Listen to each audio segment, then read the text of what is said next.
And I'm glad to see faces I've seen before, because that means you made it through. Yeah, that's the wonderful part about this. You know, if you know nothing, you won't know what to do.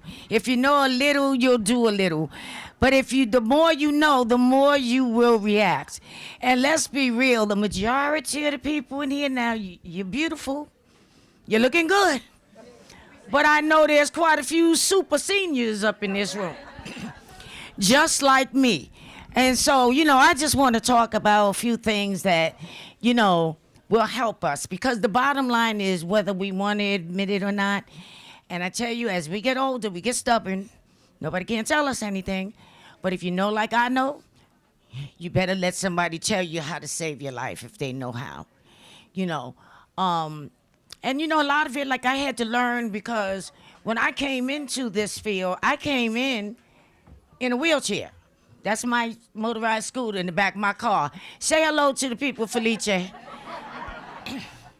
So I came into the program there, and I trained for CERT, the people in the back in the green uniforms, Community Emergency Response Team.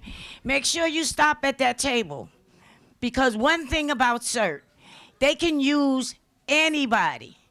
There's blind people in CERT, there's deaf people in CERT. I use a chair. There are other people with other disabilities, sight, hearing, different things, but there's always a place for you. And not only that, but that you can take and teach your family. It'll help you understand how to help save yourself in an emergency and work with your neighbors. And these are the mothers of CERT, not because of their age, I'm not trying to be funny, but because they're from NYSEM, New York City Emergency Management, under whom CERT is operated. And we're happy as the East Harlem cohort, a cohort of New York City Emergency Management. So we're all still working together. I want to give out my brothers a shout out, my sisters from CERT, as well as the Harlem Emergency Network. These are all the things that we're working on in this team. How to communicate on an emergency level. If the grids go down, who you gonna call?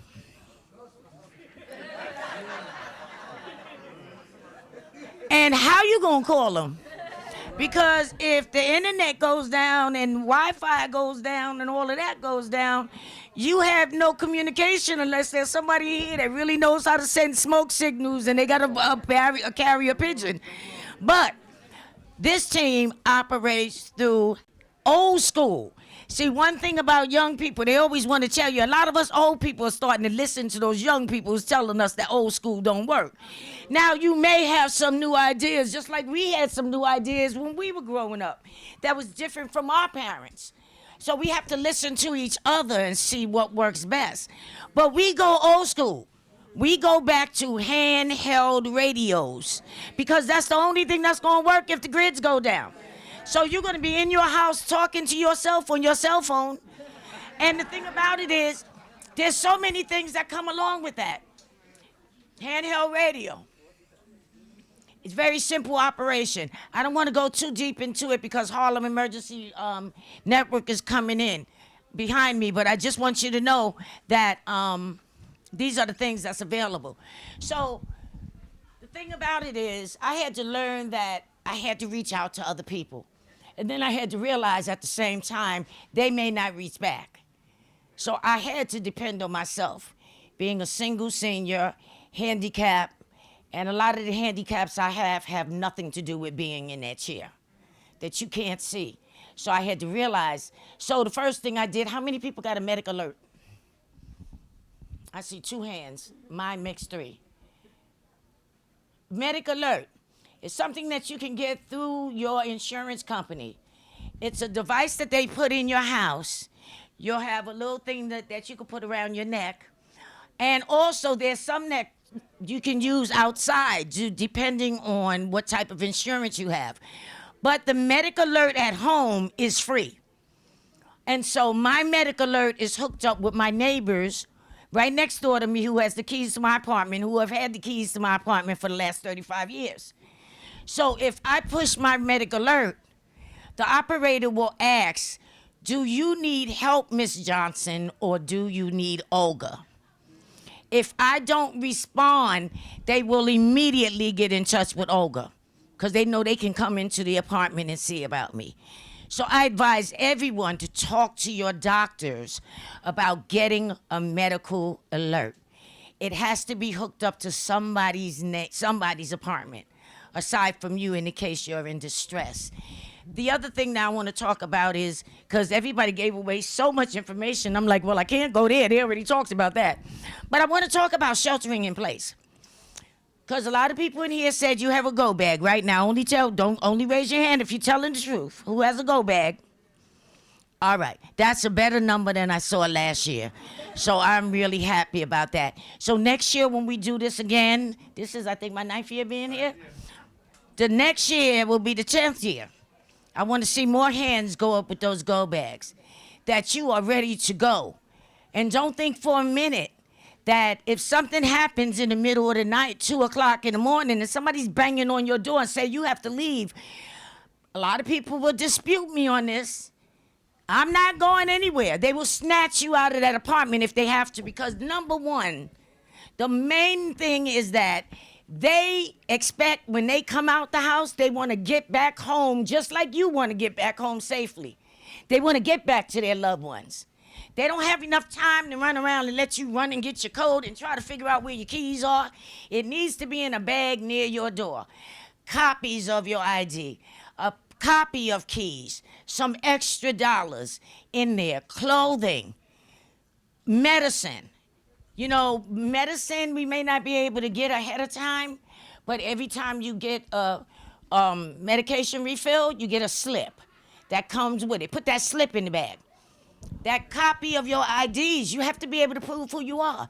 The saddest thing I ever went through was being a first responder in CERT and responding to different explosions around the city and different catastrophes. But the worst one, living in East Harlem and watching those bodies come out. That's something I will never forget. 8 bodies came out of that building. And the building just collapsed, and some of them came out alive.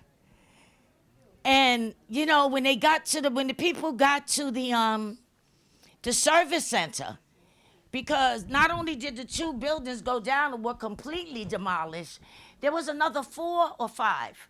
It was 4 or 5 buildings that were vacated, so those people couldn't go back to their apartments for 13 days.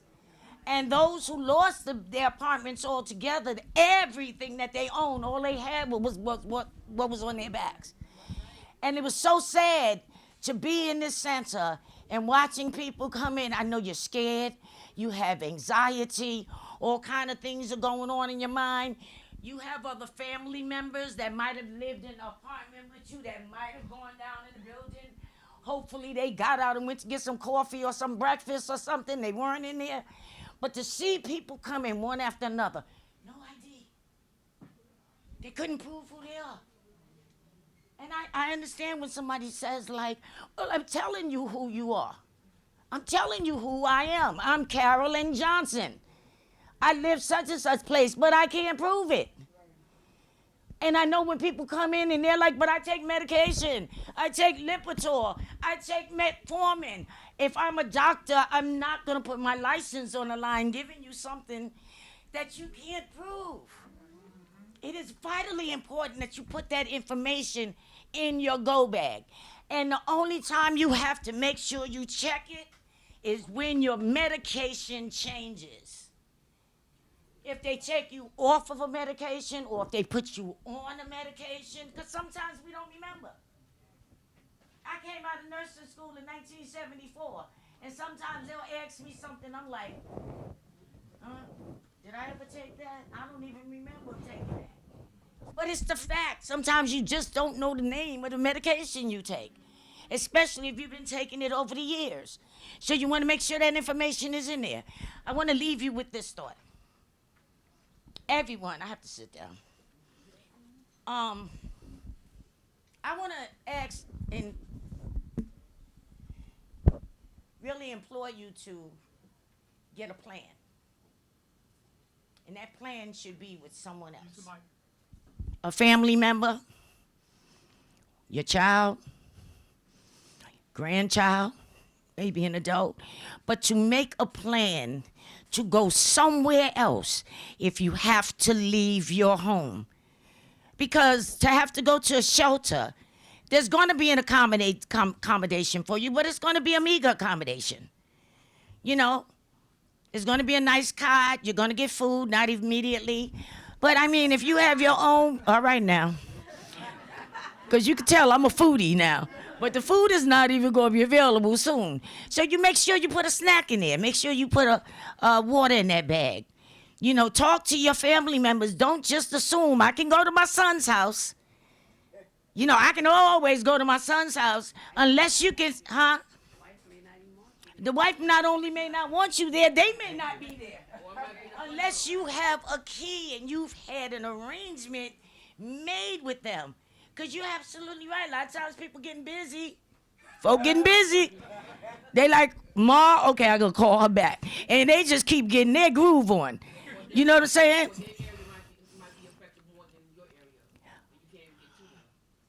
Well, the thing about it is, you don't even know about theirs. You just know about yours. So you need to make a plan for where you are. Now, if that happens there, then you will find out. But first, you gotta have that plan.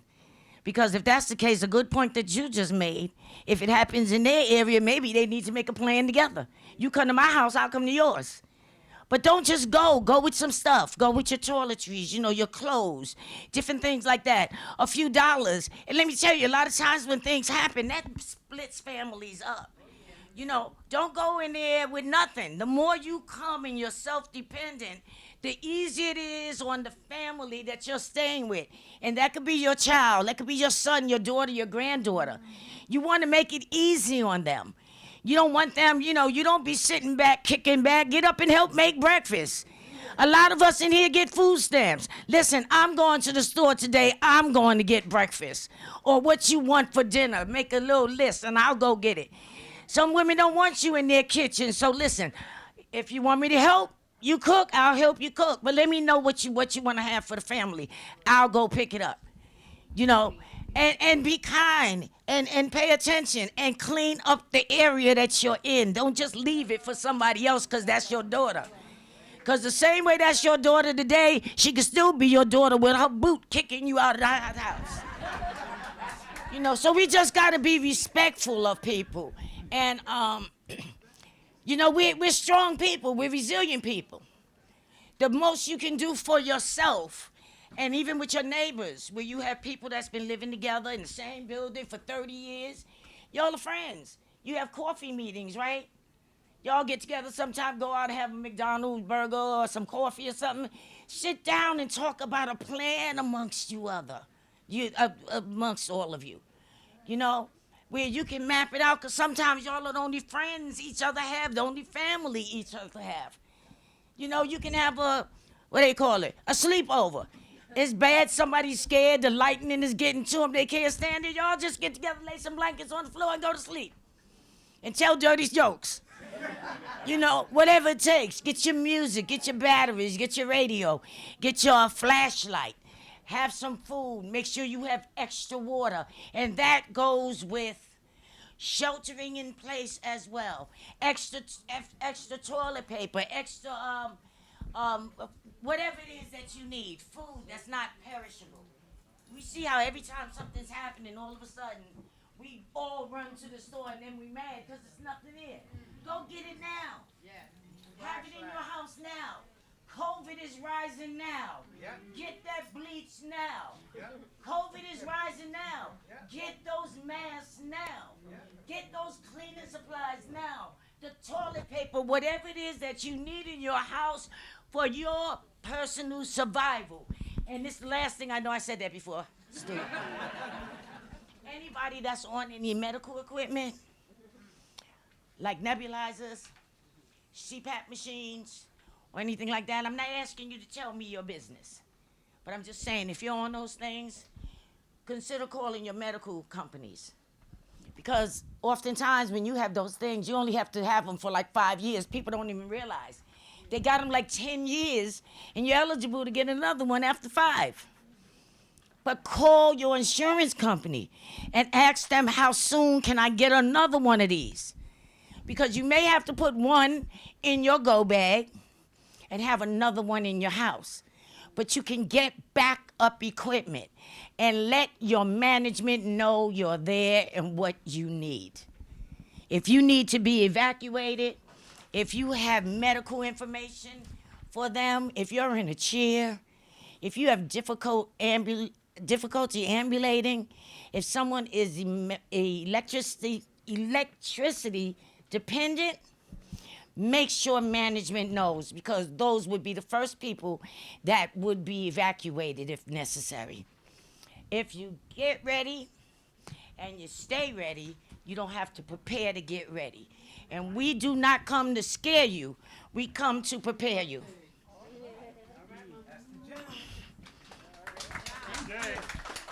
Thank you, Ms. Carol Johnson, East Harlem COAD. You heard it from a true veteran.